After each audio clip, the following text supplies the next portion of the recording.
Hello.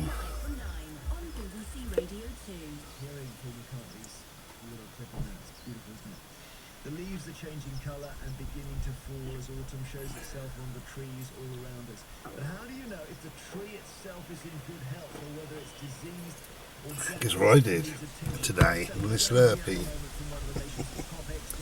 I made myself a Slurpee, just back from the bimble, so I got a bit of sweat going on. Made myself a Slurpee and put too much water in, too much milk, and it was too full to get the little cap on, little silver cap that screws in about that deep. So I tipped some away, that was fine. Screwed that up, had a little dribble down there, so I flashed it into the sink.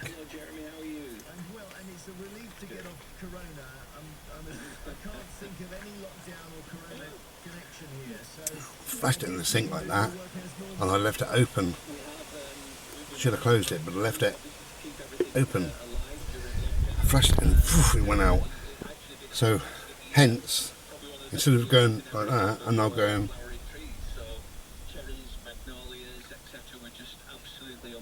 I reckon I got about half. That's all right. Not far away from home.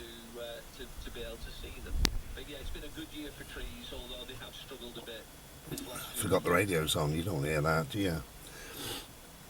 So, don't we feel old? Macaulay Culkin, the little boy from Home Alone, 40 years of age. John Lennon would be 80 years of age. How old would Elvis Presley be? He died 16th of August 77, I believe. 87, 97, 2007, 2017. So he's been dead for 43 years. Did he die around the same? 43, 44? So 2 4s are 8, so he'd be 90, perhaps. God.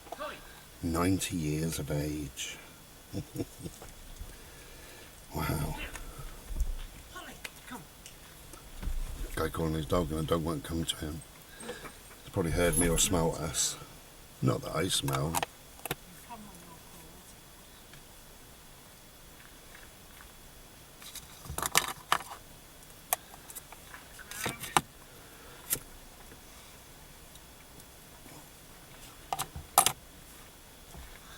Now, families can be difficult, people can be difficult actually, friends can be difficult, anybody can be difficult at times.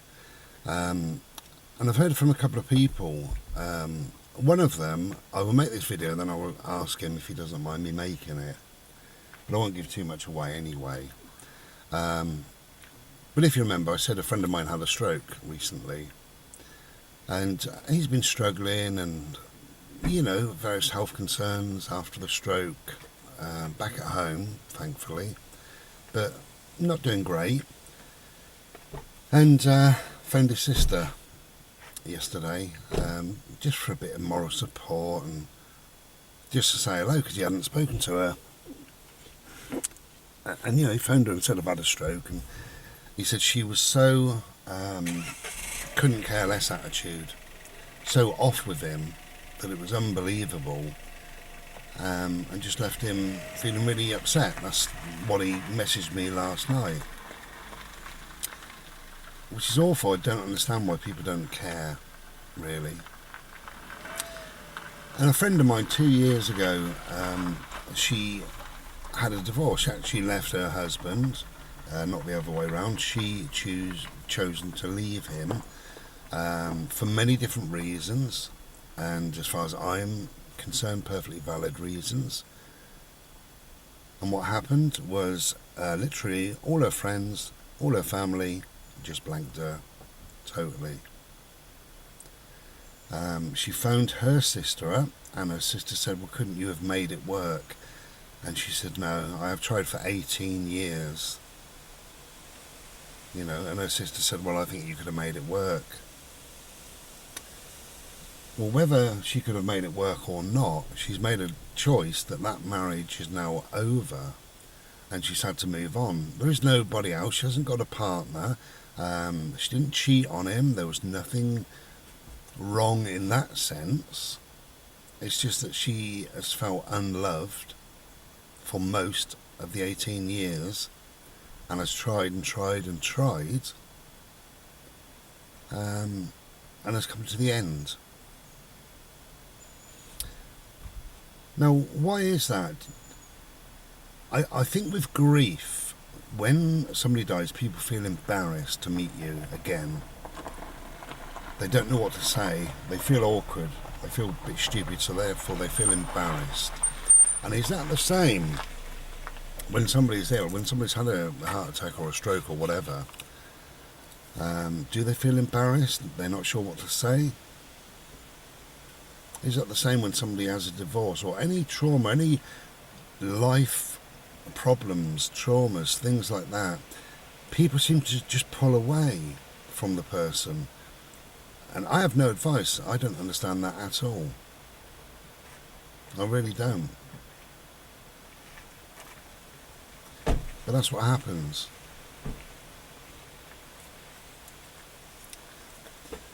It's all very odd.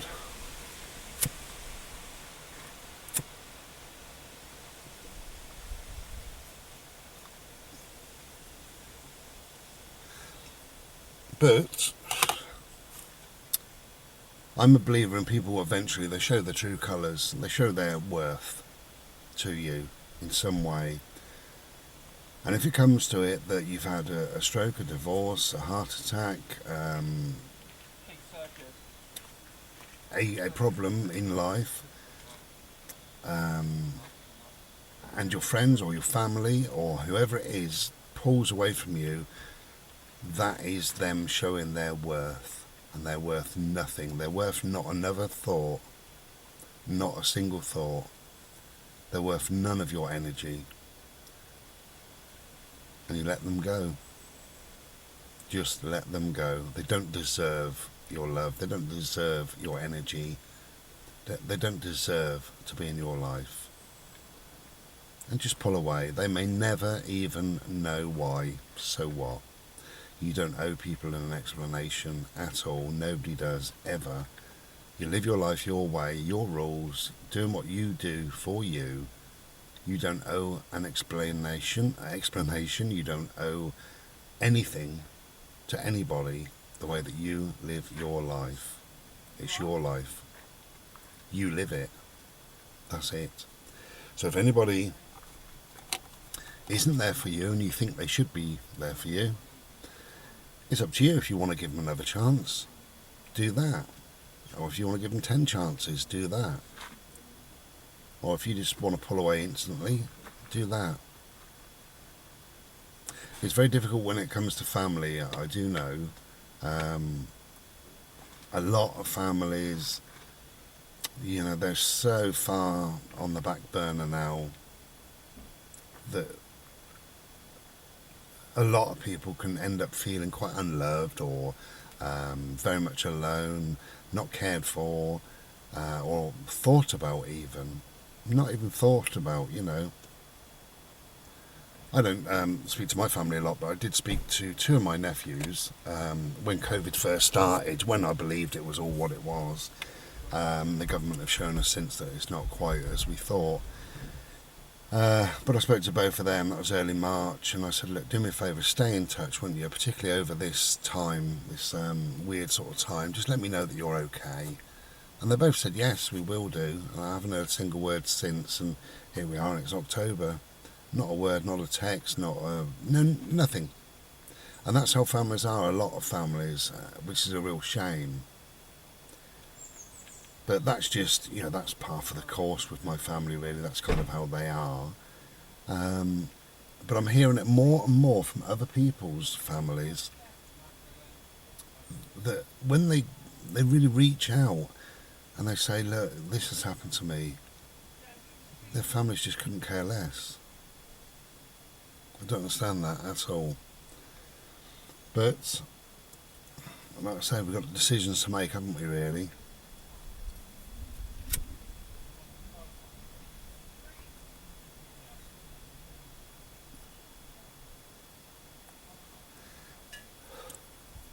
And as I say, I'm a great believer in people show their worth, but I'm also a great believer in you can choose your family. You don't need to have, just because of a set of circumstances and a moment in time, that is my family. You don't need to carry that with you forevermore. And particularly if it's toxic, particularly if it doesn't work, or particularly if they don't care, any of those three things, and you choose or want to walk away from it, then you walk away from it and you find your own family. There will always be lovely people in the world, always.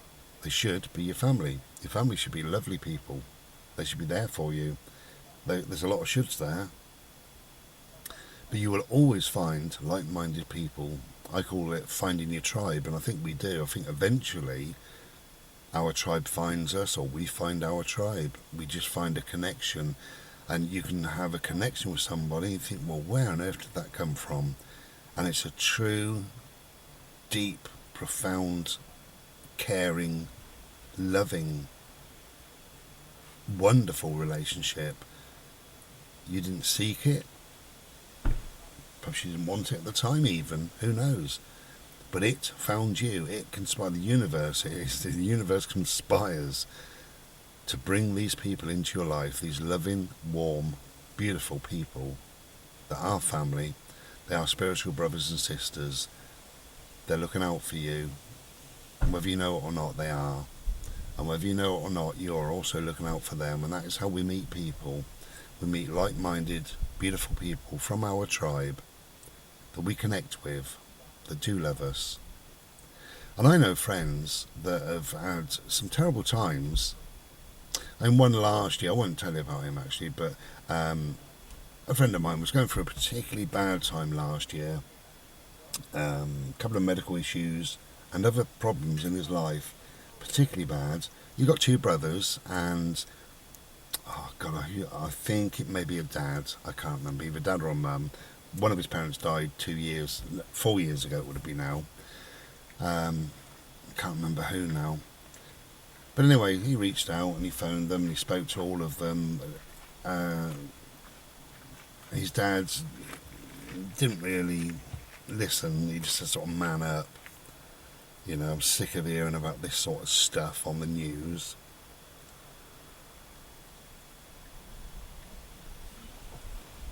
And his two brothers just listened quietly and said, oh well, see you then. And that was that. And he's heard not a single word since. Not a word. And he said to me a few months ago, he said, I have no family now. I have no family. And I said, well, you have. You know, they are there in the background somewhere. He said, no, they're not. He said, I'm 48 years of age. For the first time ever, just once in my lifetime, I reached out and they said, basically, not interested. That's awful, isn't it? And like I say, I hear it again and again and again. And there's often weird problems within families and that for some unknown reason. But yeah, I think when families literally just turn their back when you need them, when you're at the lowest ebb, when you've had a stroke and you phone your sister up and you just want a bit of a chat, and she says, I'm really not interested. That's awful. But what do you do about it? Well, you have got choices to do. Personally, I would let them go. I think somebody shows their true worth. And what are they worth? Not a lot. Let them go. And you will find that creates a space for other people to walk into your tribe. And your tribe will find you, and you will find your tribe. And you will get through life. You will get through life with spiritual brothers and sisters rather than blood brothers and sisters, because they don't always matter. Don't always.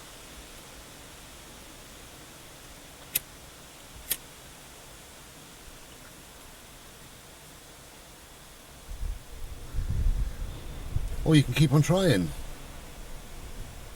It's up to you. We have got choices to make, really. I know one particular person, and she's tried and tried and tried with her sister, and her sister doesn't want to know. And I said to her a few years ago, I said, just leave it. Just leave it. You know, she buys Christmas presents and takes them over there, and it's not even welcome in the house. The presents are taken off her at the doorstep. Yeah, it's fact. And she gets nothing back, not even a card. And it's been like that for years and years and years. And she said if I didn't phone my sister, I would never ever hear from her again. And I said to her, well, don't then. Don't put yourself through it. Stop phoning. And all she said to me is, it isn't that easy, Bri. Okay, I understand that. And I understand that you want or you need that love from your sister. But if we're honest, it's never going to come your way. Never. So you put yourself through this agony, this hurt, again and again and again, forevermore. But that is my friend's choice. You know, she knows that she had a choice to make, and she's got a choice every year to make. And every year she goes down the same route, and every year she's upset. Anyway, bit of a down video, but being a human on this planet sometimes can be difficult. So if any of these words have resonated with you, reach out to a friend or a family member or somebody you care about. Just reach out and just say I love you. That's all it takes. Take care then. I love you. Take care and be well. Ta-ra.